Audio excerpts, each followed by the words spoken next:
ఆ తరువాత శ్రీరాముడు సీతాలక్ష్మణులతో మరలా సుతీక్ష మహర్షి ఆశ్రమానికి వచ్చాడు. అక్కడి మునుల అతిథి సత్కారాలు స్వీకరిస్తూ కొంతకాలం గడిపాడు. ఒకరోజు శ్రీరాముడు సుతీక్ష మహర్షి దగ్గరకు వెళ్ళి వినయంతో ఇలా అనెను. మహర్షి, పూజ్యుడైన అగస్త్యముని ఈ దండకారణ్యంలోనే నివసిస్తున్నాడని జనులు ఆయన గురించి కథలను రోజూ చెప్పుకొనుచుండగా విన్నాను. విశాలమైన ఈ దండకారణ్యంలో అగస్త్య మహర్షి నివసించే ఆశ్రమ ప్రదేశం ఎక్కడుందో తెలియలేదు. దయతో మీరు ఆ ఆశ్రమ ప్రదేశాన్ని తెలిపితే సీతా లక్ష్మణులతో కలిసి వారిని దర్శించడానికి వెళతాను. రాముని మాటలకు సంతసించిన సుతీక్ష మహర్షి, రామా, నేను ఈ విషయం నీకు చెప్పాలనుకున్నా, కాని నువ్వు ముందుగా అడిగావు. రామా, అగస్త్య మహాముని నివసించే ప్రదేశం ఈ ఈ ఆశ్రమానికి దక్షిణం వైపు 4 యోజనాల దూరంలో కలదు. ఆశ్రమ ప్రదేశం రావి వృక్షాలతో, వివిధ ఫల పుష్పాలతో, రకరకాల పక్షుల కిలకిల రావాలతో శోభిల్లుతూ ఉంటుంది. స్వచ్ఛములైన జలములు కలిగిన సరస్సులో కలకలలాడే పద్మాలు, హంసలు, కన్నెలేడి పిట్టలు సరస్సు యొక్క శోభను ఇనుమడింపచేస్తున్నాయి. అక్కడ ఒక రాత్రి నివసించి మరుసటి రోజు ఉదయం దక్షిణ దిశగా వన సమూహాల పక్కన వెళ్ళండి.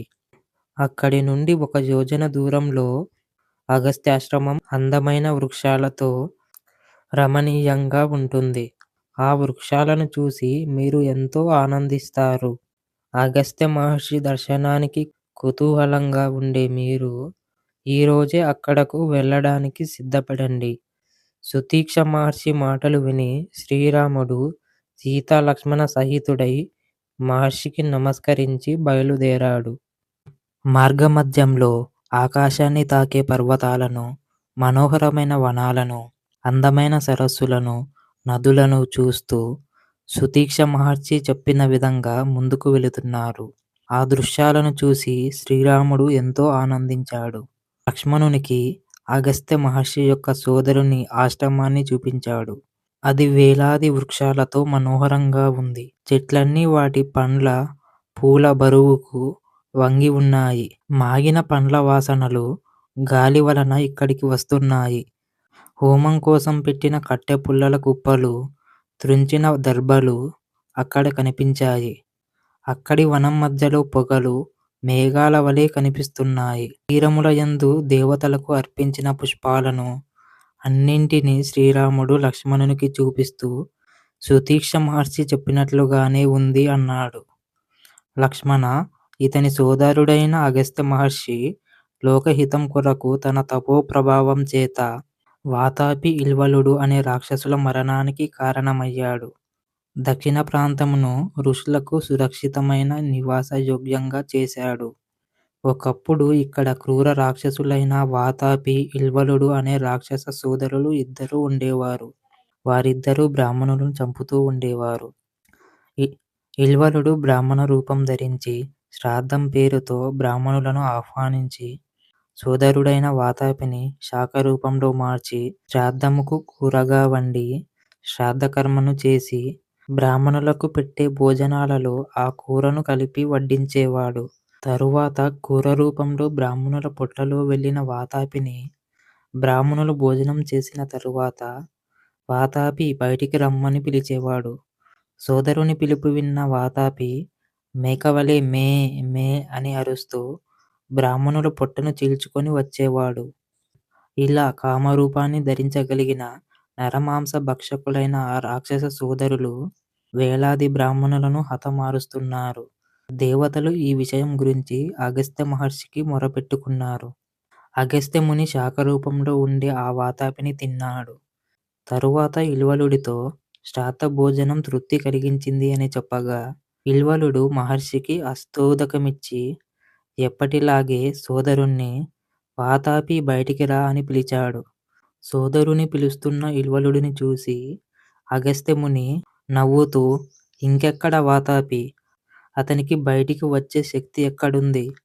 శాఖరూపంలో ఉన్న అతను నా పొట్టలోనే జీర్ణమయ్యాడు. ఈ పాటికి యమపురి చేరి ఉంటాడు అని అగస్త్య మహర్షి చెప్పగా సోదరుని మృతికి కారణమైన అగస్త్యునిపై వరుడు విరుచుకుపడగా, అగస్త్యుడు తన కంటి చూపుల అగ్నిమంటలతో అతన్ని దగ్ధం చేశాడు.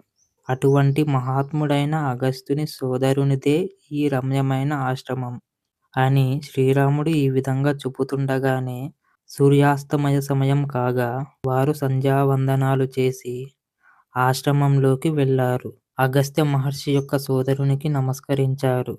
మహర్షి వారికి స్వాగత మర్యాదలను చేసి కందమూల ఫలాలను ఇచ్చాడు.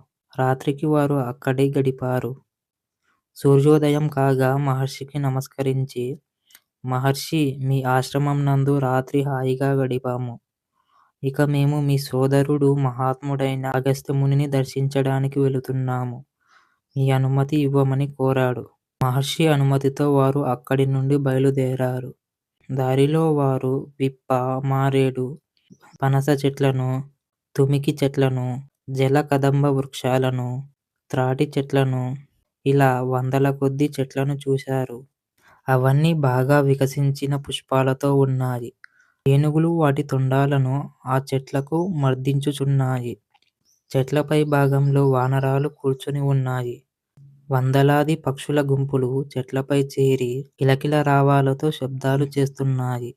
లక్ష్మణ, మహాత్ముడైన అగస్త్య మహర్షి ఆశ్రమ సమీపానికి వచ్చాము.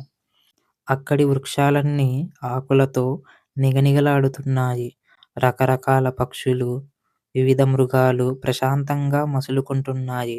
తపశ్శక్తితో వింధ్యపర్వతాన్ని స్తంభింపచేసినందుకు అగస్త్య అనే పేరుతో లోకవిఖ్యాతుడయ్యాడు. అతని ఆశ్రమానికి వచ్చిన వారికి అలసటలను తొలగించి హాయిని ఇస్తుంది.